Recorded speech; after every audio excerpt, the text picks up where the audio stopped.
Good morning, my beautiful public watching TV. If you do watch TV today, you'll see that I had yesterday a gentleman, and now I have a lovely young lady. See, I don't fool around, and she's also a very close friend. Her and my friend, the husband, they're very nice people. They're good family and everything, and I'm here to ask her to tell me a story.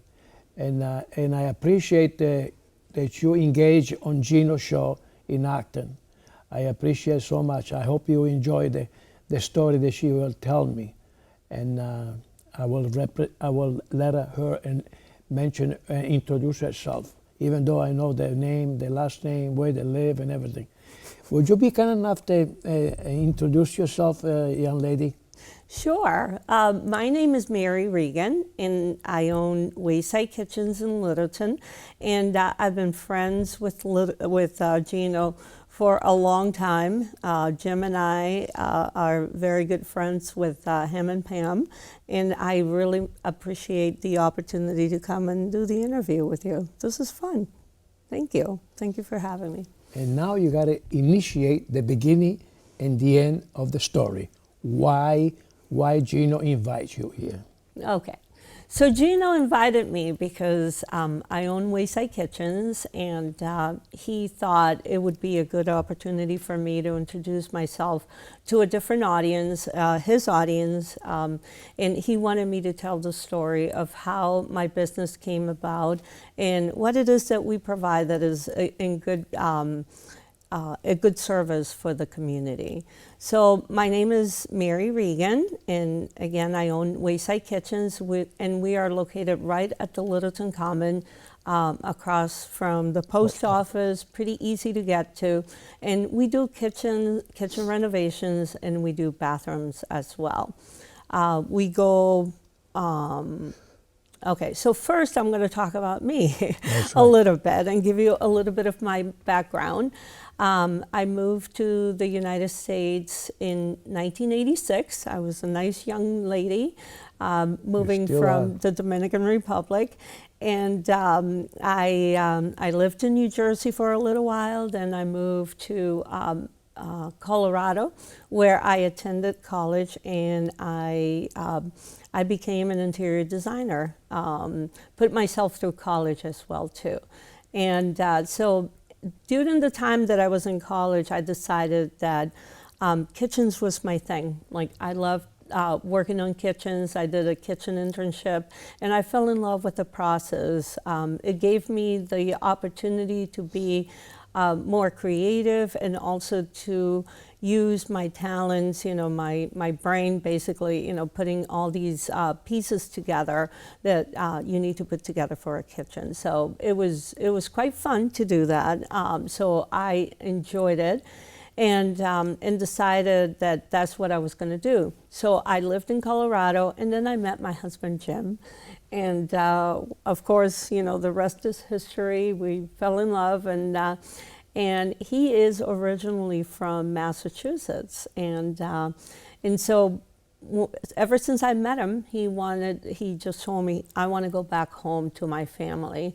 So we made that happen in 1999 when we packed all of our stuff and just drove from Colorado to Massachusetts.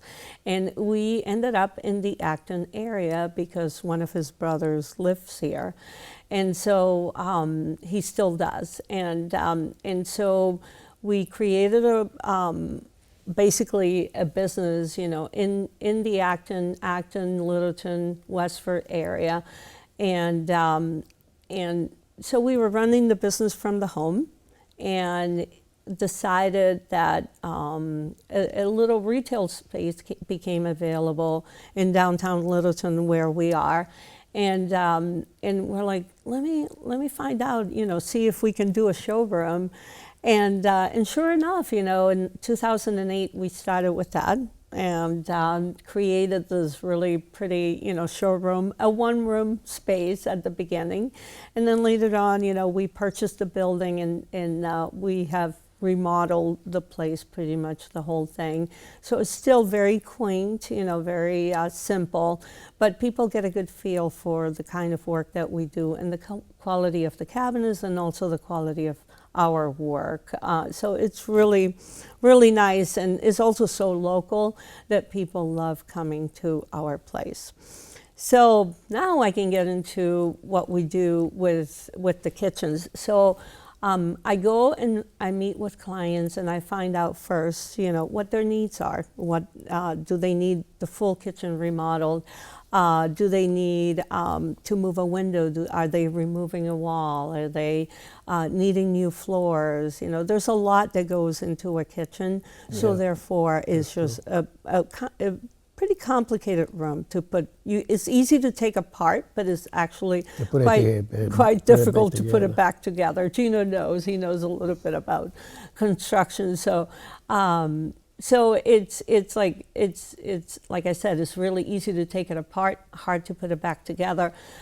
So it's a lot of components that go into a kitchen, and I usually, you know, tell my clients the kitchen is really one of the most used rooms in the home. Right. We use it every day, morning, afternoon. You know, every day we use the kitchen, use it and abuse it, and it's also one of the rooms that requires the most components to purchase to remodel.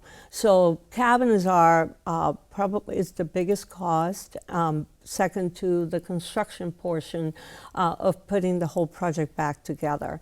Countertops then and other materials, but you know, the cabinets are a pretty good chunk of the money in the invested in the kitchen.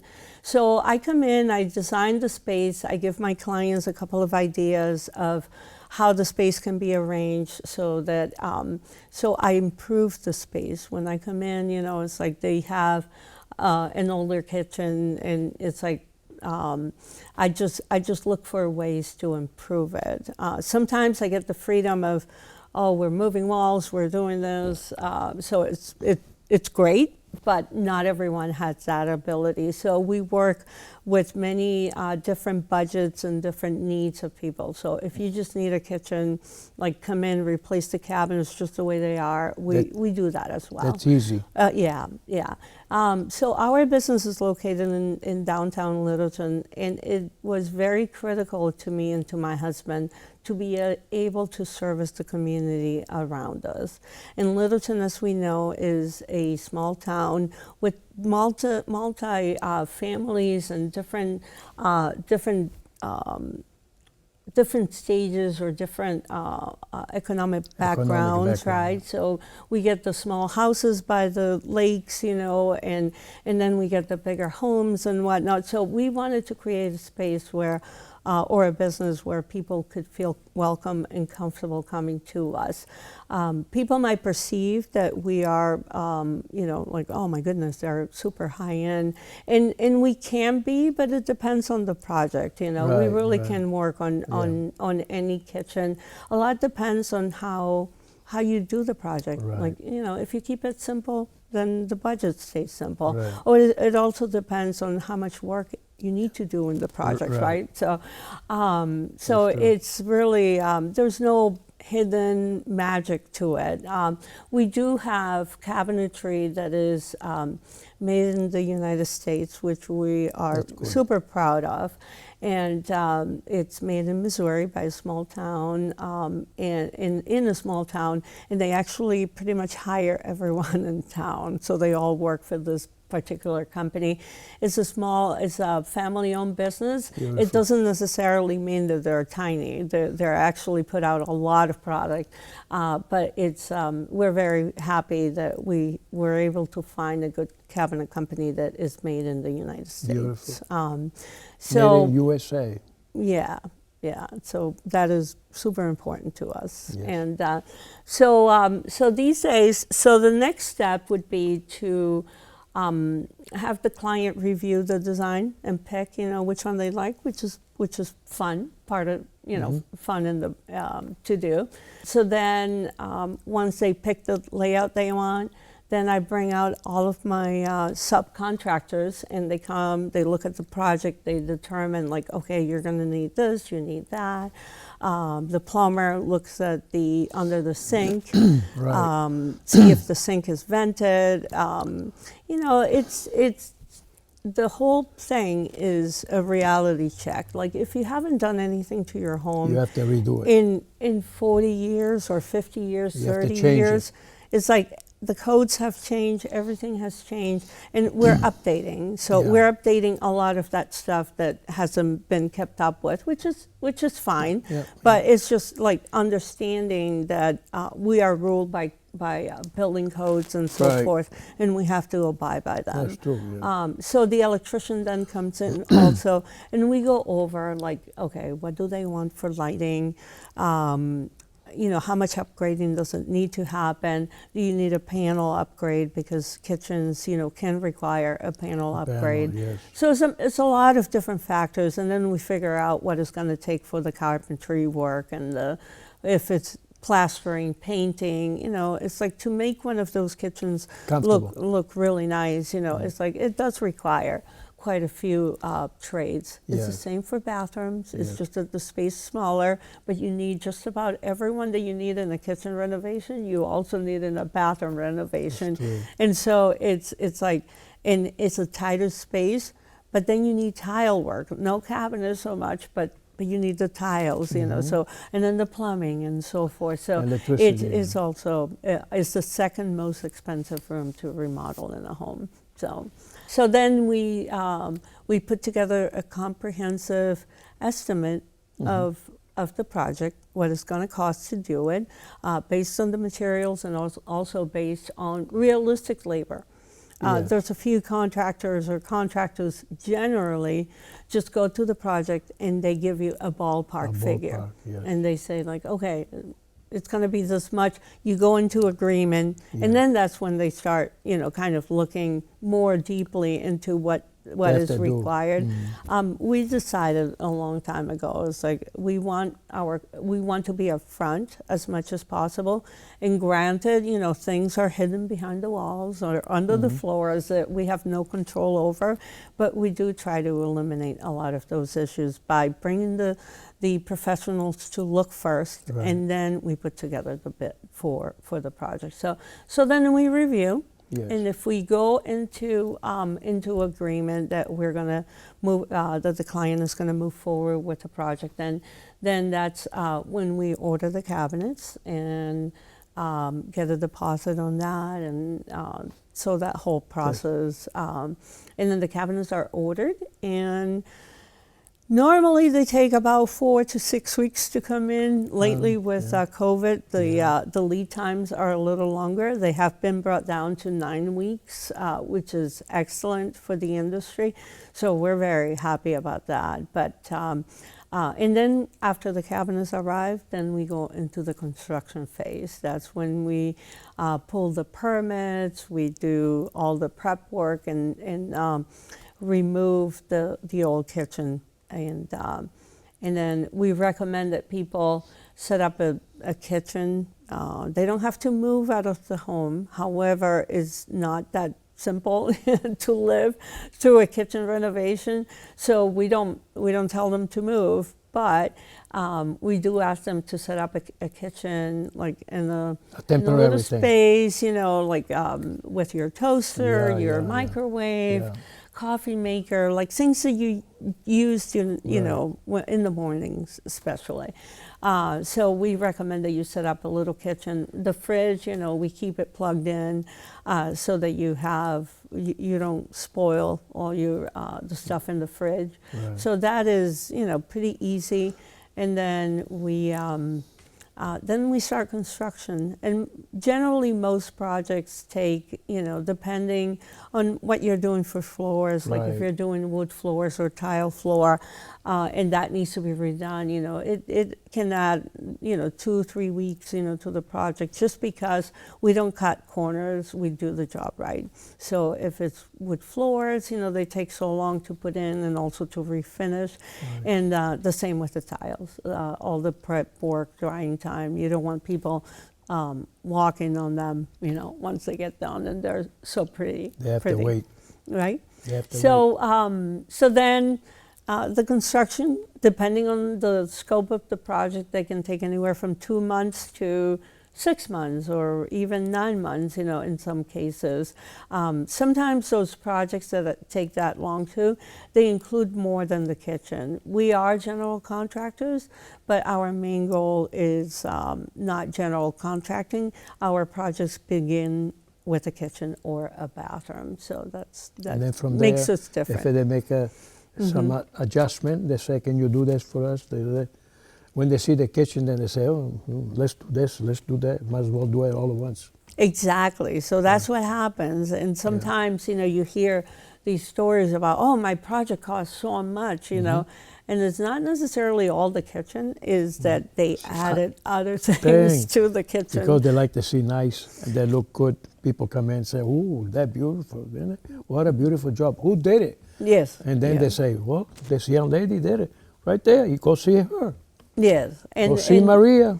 Yeah. So the thing is that they like our subs, so they want to come in and keep working with them because they like them so much. So we don't give out the names or whatnot, but and how many years have you been in the business? So we're celebrating our 20th anniversary this year. We started in 2002. So they haven't started yesterday. So they started 20 years, and they're still there. What does it tell you? Tell you that the people that receive this particular job for the kitchen or the floor or whatever, or bathroom, they say, I did it, and I went to see Maria in Littleton, right across from the post office, and she's still in business. The reason that I invite her to come in Gino's show is not because she needs work. I says, maybe when you slow down, you know what I mean? I want people to know your story. And they might say, I want to go see that room that she has. Let's see what happened. And then you say, maybe I need a bathroom, a floor, this and that. You never know. Mm-hmm. You know what I mean? And you got to enjoy life while you're at it. So that's the reason that I brought my friend here. And I'm sure she has other story to tell me. Go ahead and continue. Thank you, Gino. So Gino is so right. So people do, once we are doing the kitchen, then they want us to do other things. And so it's quite exciting, and that's how those projects sometimes linger on to the 9 months and whatnot, or 6 months.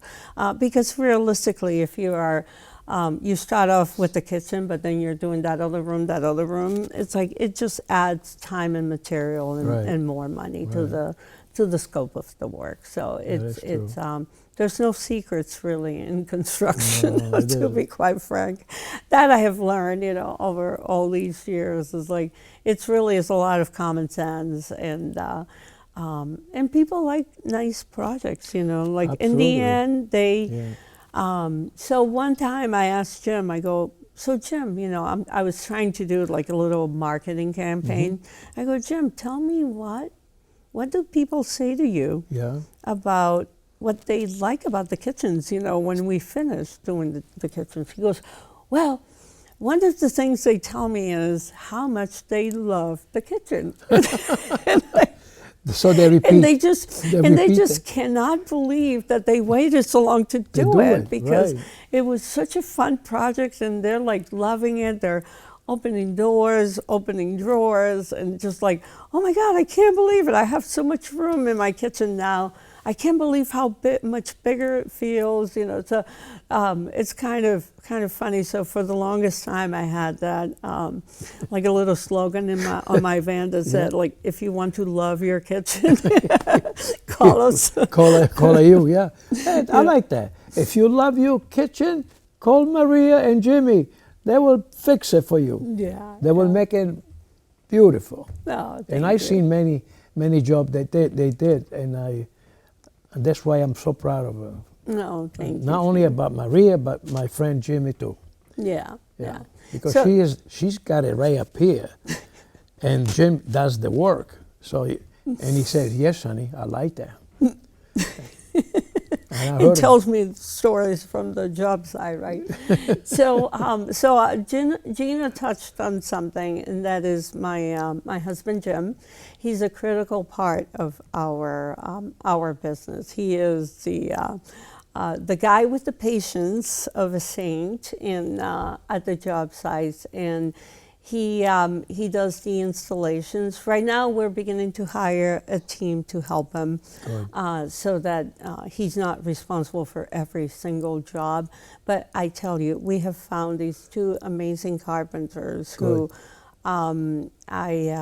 they are like talking to Jim, really, like really, really. I'm impressed. Younger kids, and they have so many years of experience, and I am quite impressed. That's really nice. Their work is pretty close to Jim, so No I kidding. am really, really happy. Yeah, because he's very fussy. Yeah, and Jim Don't is tell very, anybody, but Jim is very fussy. Oh, It's got to yeah, be yeah. perfecto.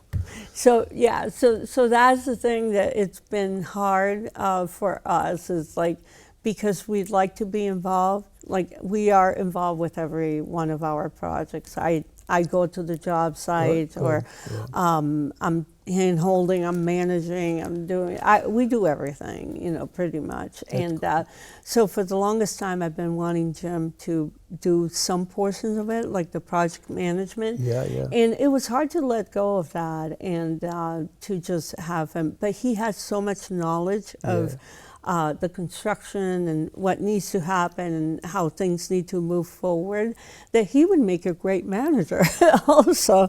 So I had to convince him to take the management job for our company, and dress differently, which has been interesting, to try to get him to not dress like an installer, but dress like a manager. I know, but the question is, he knows what he's doing, and you cannot work with the beautiful clothing. I went through that. But I know now. I like nice things. I know. That's what I'm saying. That's why you went to college. They tell you exactly how people are supposed to dress up and everything. But when you're working, like Jimmy, unfortunately, he has to use the old clothes so you don't ruin the new one, because they're expensive. Yeah. And I guess now if he does move from worker to management, now he's got to have a tie, a white shirt. I don't know about the tie. I don't know if I can push that. All right. Okay. I'm trying. Okay. So a nice collar is fine, to Okay. go and manage the jobs. But it's been a transition, quite interesting, and so I think the transition is going to go a lot smoother now that we found these two gentlemen. They're local, and they're also like very much match our company, like how we feel about our company. Good. They are easy to talk to, so I feel like I really found a pair of good installers that gives can Jimmy work. a little break. Yes. So it's a fantastic team. We're a growing company, even though we've been in business for 20 years. It's like adjustments need to be made to companies once in a while, and that's one of them. So, and we're excited. It's kind of I'm excited a little that you bit. told me all this story. Yeah. You kept it to yourself for a while. Well, I want to make sure that I can convince him to dress. Okay. As soon as you convince him, okay. So actually, he's got to be convinced 60%, right? Yeah. Good. Well, Okay. No, he's doing it. He's doing it. He's he had to let go of his van and get a truck rather. I got it. So Truck. yeah. It's been a challenge, but it's fun. It's fun. He's getting used to it. And that's important to us. I am very proud of not only about Jim, but about you, because what you just told me, people need to hear from you, not from me. I'm only, what would you call it? I'm there, open the door. I open the door, and then they come and they tell me a story. And I'm so proud of her. So that's why I said to myself, I'm going to ask her if she wants to come in TV. I asked her several times, but she's too busy. I'm too busy, Gino, I'm too busy. I caught her at the right moment. I said, please, dear Lord, I wanted to come in TV, you know what I mean, so people know that what our company is doing. And now she told you. So if you decide to make some arrangement, just go and say, Maria, would you be kind enough to come to my home? I wanted to change the kitchen and maybe the bathroom. And then you will say to yourself, ooh, that looks nice. Why did we wait so long to go see Maria? And then you say, well, Gino had the lady in TV on Gino's show. And then when you see me, you say, hey, Gino, how you doing? You have any other people that you know? I know quite a few people that can help you guys, but not this particular lady. That's hers, as a unique. I know other people with different ability. They come and tell me story. So I hope you understand that she took time from work, because she's always busy. Every time I go, she's on the phone. Oh, I'll call you, Gino. And so I leave right away before she throws me out the door. She's so busy. And then when she's fine, she calls me. She says, okay, you can come back for 5 minutes. So I go for 5 minutes, and she tells me what she has to, and then I leave right away, because you never know. She's phone. She's busy. So take advantage while she's not busy. And I'm very happy that you were kind enough to watch Gino's show. Is there anything else, young lady, would you like to tell us? No, I just want to say thank you. It's been Thank such you. a That's pleasant nothing. experience. About time you Thank give me I was a the little opportunity to concerned, bring but you this to Gino's show. Oh, this has been wonderful, and I thank you very much. No, and, that's it's been my pleasure. really nice, and My thank you, pleasure. everyone, for listening to our little story, I guess. Well, she has a true story. I mean, you have to realize it. Between her and I, she come from a different country, and I'm proud of her, because she loved this country so much that she went to college, she learned more, and then she took a practically not a job, but a responsibility, how to do the job. So I have to give her credit. I come from Venice, Italy, so you know what I mean? When I came here, when we went to school, we had to learn 3 different languages. You know what I mean? And when we came here, I was able to find job right away. Not because I looked for it, because somebody else looked for it. It says, Gino says, when we came here in this country, we came legally, and we had to wait. I had relatives that were responsible for my mama and my papa and myself and my sister. So took a little time, and my papa says, look, this is your new home, so you behave, you respect, and love this country, because this country is the best country in the world. And I still remember my father used to say that. So I hope everybody else understands that they love this country. Sooner or later, we got to get together. Not fighting and call people names, stuff like that. Us, we appreciate it. We don't have no problem. And I want to say thank you so much to watch Gino's show. And maybe next week I'll bring somebody else, so you can see 1, 2, 3, 4. Look on Gino's show. You know what I do to help other people? I dance with beautiful ladies. You know what? I raise money for St. Vincent de Paul. And how do you think I make arrangement? I beg people to come. I mean, young ladies say, do you have time, half an hour? You know what I mean? And every year I bring checks, not made to Gino, no, or Gino show. It's made to St. Vincent de Paul. And I dance for an hour and a half with 4 ladies in the last couple of weeks. And I was able to raise $2,000. And then when I go to Arizona, I'll bring it to the secretary, and they come and they say, Gino coming. And the lady is crying because she knows I'm going to give her a beautiful check. And she help other people that have nothing. Nice. So I hope you see this show, and I hope you come back when I ask you to watch my program, Gino Show. You have a good day, and God bless.